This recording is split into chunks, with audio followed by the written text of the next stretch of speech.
हर हर महादेव। अगर आपके घर में अगर लगा है सदाबहार का पौधा तो आपके रोंगटे खड़े हो जाएंगे। सदाबहार फूल के कुछ ऐसे डरावने रहस्य जो कोई भी आपको नहीं बताएगा। यह पौधा हर कोई अपने घर में लगाता है, लेकिन इसके फायदे और नुकसान के बारे में कोई नहीं जानता है। यदि आपने भी लगा रखा है घर में सदाबहार का पौधा या गलती से घर में उगा है तो तुरंत करें यह काम, नहीं तो बहुत पछताओगे। सदाबहार के पौधे में होती है यह एक चीज़, आज जान लो। गलती से अगर आपने भगवान को चढ़ा दिया है तो जरूर देखें। भक्तों, आपको बता दें, जितने भी धनवान व्यक्ति हैं, जितने भी पैसे वाले लोग हैं, उन सभी के घरों में आपको ये पौधा 100% मिल जाएगा। और भक्तों, आपको बता दें कि सदाबहार का जो पौधा होता है उसमें कई फूल खिलते हैं। इसी के साथ आपको बता दें कि सदाबहार का जो पौधा होता है वह बहुत आसानी से उग जाता है और इससे कहीं पर भी आप बहुत आसानी के साथ उगा सकते हैं। भक्तों, आपको बता दें सबसे बड़ी बात कि यह जो सदाबहार के रंग बिरंगे फूल हैं ना, ये आपकी किस्मत को बदल देंगे, आपकी किस्मत को रातों रात चमका देंगे। जी हाँ दोस्तों, जिस तरह से यह रंग बिरंगे फूल होते हैं और जैसे यह रंग बिरंगे कलर के होते हैं, उसी तरह से यह आपकी ज़िंदगी में भी रंग बिरंगे रंग भर देंगे। भक्तों, आप एक बार इस पौधे के उपाय को जरूर आजमा कर देखें, इसके लाभ भी आप स्वयं देखेंगे। अगर आप भी अपने जीवन में बहुत मेहनत करते हैं, बहुत प्रयास कर रहे हैं ज़िंदगी में सफल होने का, मगर सफल नहीं हो पा रहे हैं और बार बार आपको असफलता का मुंह देखना पड़ रहा है, आप बार बार निराश हो रहे हैं, तब तो आपको यह उपाय जरूर ही कर लेना चाहिए। भक्तों, आगे बढ़ने से पहले अगर आप भी चाहते हैं कि माता लक्ष्मी का आशीर्वाद आपके ऊपर सदैव बना रहे तो इस वीडियो को एक लाइक करके आपके अपने चैनल को सब्सक्राइब करके बेल आइकन ऑन कर दें और कमेंट बॉक्स में जय लक्ष्मी माता लिखकर अपनी हाजिरी अवश्य लगाएं। जब कोई इंसान नया व्यापार शुरू करता है या कोई नया काम हाथ में लेता है और अगर उस काम में लगातार नुकसान होने लगे तो उसका हौसला धीरे धीरे टूटने लगता है। उसे लगने लगता है कि शायद यह काम उसके बस का नहीं है। मन में बार बार यही ख्याल आता है कि इस काम को बंद ही कर देना चाहिए, क्योंकि ना तो मुनाफा हो रहा है और ना ही आर्थिक स्थिति सुधर रही है। फिर वह सोचता है कि अब इस काम को छोड़कर कुछ और कर लेते हैं और इसी सोच के साथ वह एक काम से दूसरे काम की तरफ बढ़ता जाता है। लेकिन दुख की बात यह है कि लाख कोशिश करने के बाद भी उसे ऐसी सफलता नहीं मिल पाती जैसी वह चाहता है। उसकी इच्छाएं अधूरी रह जाती हैं, उसका व्यापार जम नहीं पाता है। अगर आप भी कुछ ऐसा महसूस कर रहे हैं, आपने कोई काम शुरू किया हो, व्यापार शुरू किया हो, किसी क्षेत्र में पूरी मेहनत और तैयारी के साथ कदम रखा हो, लेकिन फिर भी मनचाही सफलता नहीं मिल पा रही है, तो एक बार, सिर्फ एक बार इस उपाय को जरूर करके देखिए। यह उपाय इतना सरल है लेकिन इसके फायदे इतने चमत्कारिक हैं कि आप खुद हैरान रह जाएंगे। यह उन लोगों के लिए भी बेहद लाभकारी है जिनके ऊपर कर्ज का बोझ है, जो किसी से बहुत ज़्यादा उधार ले चुके हैं और अब ये कर्ज चुका नहीं पा रहे हैं। कई बार ऐसा भी होता है कि इंसान दिन रात मेहनत करता है, पसीना बहाता है, फिर भी उसके हाथ कुछ नहीं लगता। वहीं कुछ लोग ऐसे भी होते हैं जो कम मेहनत में ही अच्छा खासा धन कमा लेते हैं। तो ऐसे में ज़रूरत है एक सही राह की, एक ऐसे उपाय की जो आपकी मेहनत को सफल बनाए, आपकी राह की रुकावटों को दूर करे और आपके व्यापार या काम में उन्नति लाए। लेकिन उनके हाथ में धन आते ही बहुत तेज़ी के साथ वह उनका चला जाता है। कभी बीमारियों में वह पैसा चला जाता है तो कभी किसी अन्य चीज़ में वो पैसा उनका चला जाता है। भक्तों, कुल मिलाकर आप कह सकते हैं कि उनका जो धन है वह अच्छे कार्य में कम जाता है, लेकिन बीमारियों में और बुरे कार्यों में ज़्यादा। वह धन बर्बाद हो जाता है, जिसको लेकर वह बहुत ज़्यादा परेशान रहते हैं और महीना खत्म होने से पहले ही उन्हें किसी न किसी से उधार लेना पड़ जाता है। और देखिए, उधार व्यक्ति कभी भी अपनी मर्जी से तो लेता नहीं है। जब व्यक्ति के ऊपर बहुत ज़्यादा परेशानी आती है, उसके जीवन में बहुत सारे कष्ट आ जाते हैं, जिसके चलते उस व्यक्ति को अपना घर चलाने के लिए और बहुत सारी आवश्यकताएं ऐसी होती हैं जिन्हें पूरा करना व्यक्ति का दायित्व होता है, जिसके चलते वह किसी न किसी से पैसा उधार ले लेता है, यह सोचकर कि अगले महीने उस पैसे को मैं चुका दूंगा। लेकिन भक्तों, जैसे ही अगला महीना आता है, समस्याएं और परेशानियां खत्म होने का नाम ही नहीं लेती हैं, जिसके चलते उसके सर पर कर्जा बढ़ता जाता है और वह उस कर्ज को चुकाने में धीरे धीरे असमर्थ होने लगता है। भक्तों, उस कर्ज को चुकाने में बहुत दिक्कतों का सामना करना पड़ जाता है, या कभी कभी वह व्यक्ति इतना ज़्यादा कर्ज में डूब जाता है कि उसकी उम्मीद के बाहर हो जाता है। भक्तों, अगर आपके जीवन में भी ऐसी कोई समस्या है तो आपको यह उपाय जरूर ही कर लेना चाहिए। हम आपको बताएंगे ऐसे चमत्कारिक फूल के बारे में, ऐसे लाभदायक फूल के बारे में जिसका उपाय यदि आप कर लेते हैं तो आप खुद देखेंगे कि कितने ज़्यादा चमत्कारिक लाभ उस पौधे के हैं। यदि इसका सही प्रकार से उपयोग किया जाए, उपाय किया जाए और भगवान को यह फूल अर्पित कर दिया जाए तो यकीन मानिए आपके जीवन के सारे कष्ट, सारी परेशानियां तो दूर हो ही जाएंगी, साथ ही साथ जो भी आपकी मनोकामना है वह बहुत जल्दी पूरी हो जाएगी। इसी के साथ भक्तों, आपके जीवन में अगर धन से जुड़ी समस्याएं बन चुकी हैं, आपके जीवन में धन आना बंद हो गया है, अगर आप चाहते हैं कि आपके जीवन में, आपके घर में धन की वर्षा होने लगे, तो आपको कुछ भी नहीं करना है, सिर्फ इस पौधे को अपने घर में लेकर आना है। और जब आप इसको अपने घर में लेकर आएंगे, अपने घर में लगाएंगे, तो यह खुद ही धन को खींचकर आपके घर में लाएगा। भक्त, इस उपाय को करने के बाद जब भी आप जो काम करेंगे उसमें आपको सफलता प्राप्त होगी।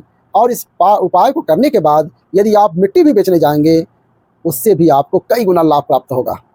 तो आज की वीडियो में हम आपको 3 से 4 उपाय ऐसे बताएंगे जो सदाबहार फूल के ही उपाय हैं, और जिन उपायों को यदि आप कर लेते हैं तो आपको कई गुना लाभ मिल जाएगा।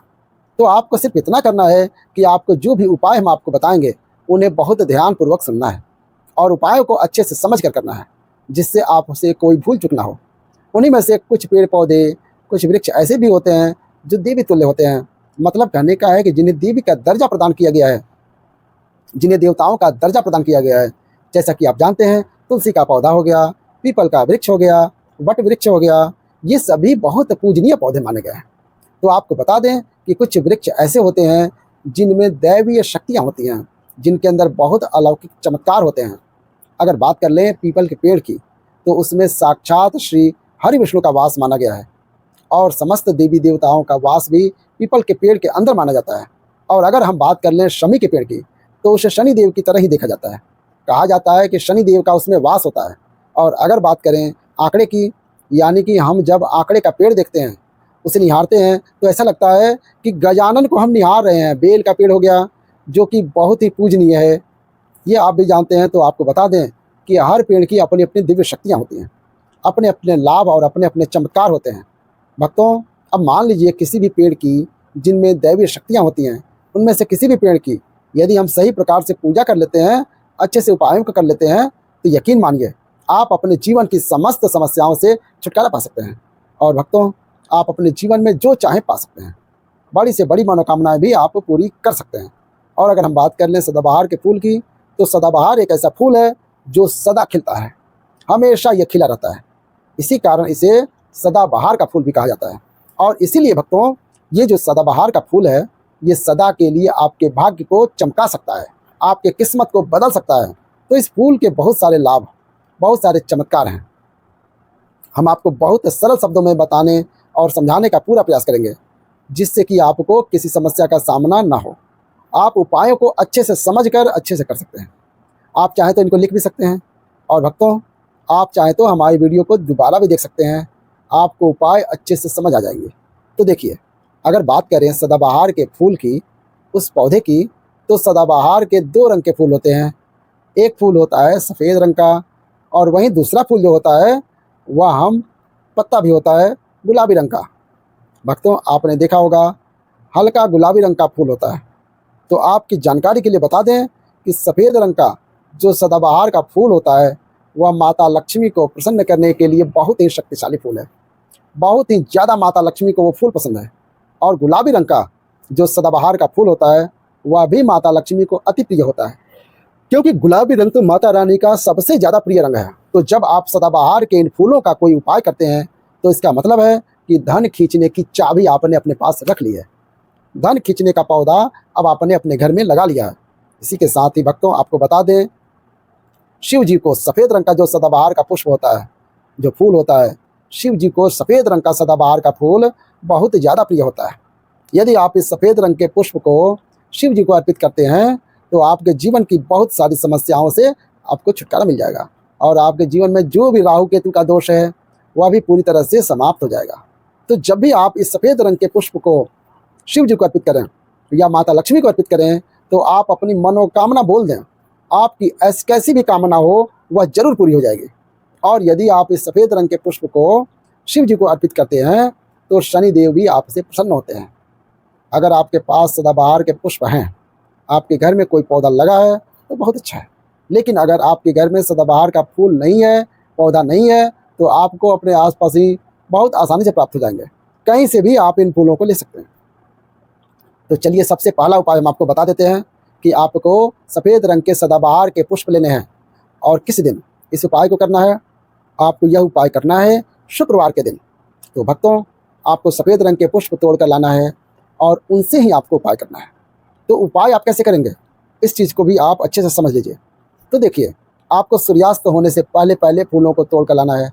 तो आपको कितने फूल तोड़ के लाने हैं, या तो आपको 27 फूल तोड़ के लाने हैं या फिर आपको 21 फूल तोड़ के लाना है, 21। अगर आप 27 फूल तोड़ते हैं तो उसका उपाय अलग है, और यदि आप 21 फूल तोड़ते हैं तो उसका उपाय अलग है। लेकिन हम आपको बताएंगे, इसीलिए वीडियो में बने रहें और उपाय को अच्छे से समझें। तो अगर आप 27 फूल तोड़ कर लाए हैं सफ़ेद रंग के, यदि आप 27 फूल तोड़ कर लेकर आए हैं, तो जब आप 27 फूल सफ़ेद रंग के सदाबहार के जब तोड़ कर लाएंगे, उसके बाद आप अपने घर के मंदिर के पास आना है और लेना है एक दिया और लंबी बाती का एक दीपक जलाना है।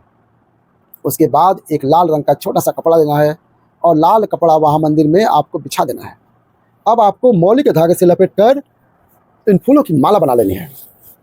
तो आपने जो 27 फूलों की माला बनाई है, उस माला को आपको माता लक्ष्मी को अर्पित करना है, उनको पहनाना है।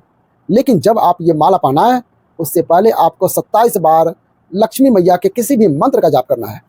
अगर आपको कोई मंत्र याद नहीं है तो आप बहुत सीधा और सरल सा मंत्र महालक्ष्मी नमः, इस मंत्र का 27 बार जाप कर लें। उसके बाद आप माता लक्ष्मी को ये माला अर्पित कर दें। उसके बाद आपको माता लक्ष्मी को कुमकुम हल्दी का तिलक लगाना है और उसके बाद आपको महालक्ष्मी चालीसा का पाठ भी करना है और फिर उसके बाद आपको माता लक्ष्मी की आरती करनी है।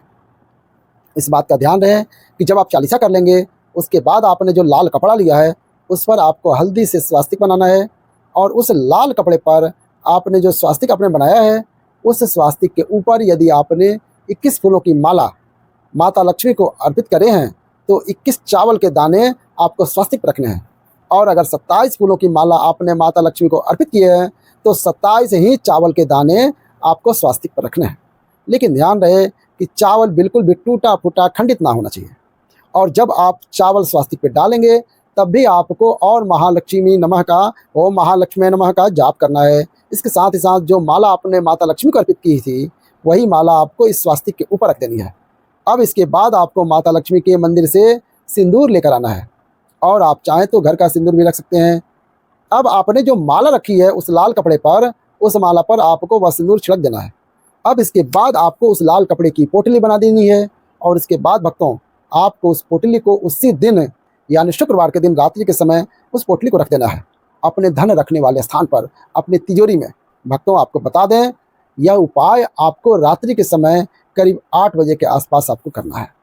वैसे तो आप सूर्यास्त के बाद कभी भी कर सकते हैं, मगर आप 8 बजे से 9 बजे के बीच करते हैं तो बहुत ही उत्तम रहेगा। अगर आप 21 माला का उपाय यह कर रहे हैं तो यह उपाय आपको लगातार 5 शुक्रवार को करना है। मतलब एक शुक्रवार कर लिया, फिर उसके बाद दूसरे शुक्रवार कर लिया, तीसरे कर लिया, चौथे कर लिया, 5वें को कर लिया। आपको लगातार इस उपाय को करना है।